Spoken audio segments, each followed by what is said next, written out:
महाराष्ट्र राज्याचे मुख्यमंत्री देवेंद्र फडणवीस मंगळवारी सोलापुरात भारतीय जनता पार्टीच्या विजयी मेळावा आणि कृतज्ञता सोहळ्यासाठी हरिभाई देवकरण प्रशाला येथे आले होते।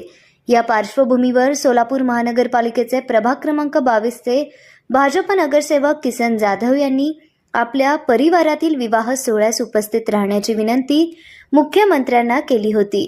इच्छा भगवंताची परिवाराचे आधारस्तंभ लक्ष्मण मामा जाधव यांचा नातू ॲडव्होकेट अनिल लक्ष्मण जाधव यांचे ज्येष्ठ सुपुत्र अजिंक्य आणि तनिषा यांच्या विवाह सोहळ्यानिमित्त ही विनंती करण्यात आली होती। मात्र मुख्यमंत्र्यांच्या अत्यंत व्यस्त दौऱ्यामुळे त्यांना प्रत्यक्ष उपस्थित राहता आले नाही।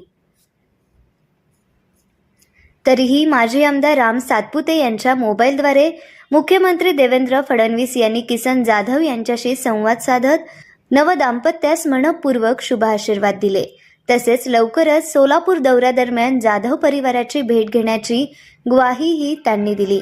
या प्रसंगी पालकमंत्री जयकुमार गोरे, आमदार सचिन कल्याण शेट्टी, आमदार देवेंद्र कोठे यांनीही मुख्यमंत्र्यांकडे विनंती केली होती। मुख्यमंत्री स्वतः उपस्थित राहू शकले नसले तरी त्यांच्या मोबाईलद्वारे दिलेल्या शुभेच्छांमुळे जाधव कुटुंबियांमध्ये मुख्यमंत्र्यांच्या या साधेपणाने आणि कार्यकर्त्यांप्रती असलेल्या जिव्हाळ्यामुळे जाधव कुटुंबियांमध्ये आनंदाचे आणि समाधानाचे वातावरण निर्माण झाले असून सर्वसामान्य कार्यकर्त्यांची जाण असलेला नेता अशी भावना किसन जाधव यांनी व्यक्त केली। हॅलो, हा सर, नमस्कार सर। नमस्कार किसनराव, खूप खूप शुभेच्छा तुम्हाला घरच्या लग्नाकरता। धन्यवाद सर, धन्यवाद सर। विनंती होती सर, एक सदीची भेट दिली तर आम्हाला खूप आशीर्वाद मिळाल्यासारखं झालं सर। एअरपोर्टवर पोहोचलो, कारण ते मला मुंबईला लगेच कार्यक्रम आहेत। जी सर, थोडं वेळेचं गणित जमत नाही, पण एकदा येऊन जाईल मी तुमच्याकडे। जी सर, जी सर, जी सर, जी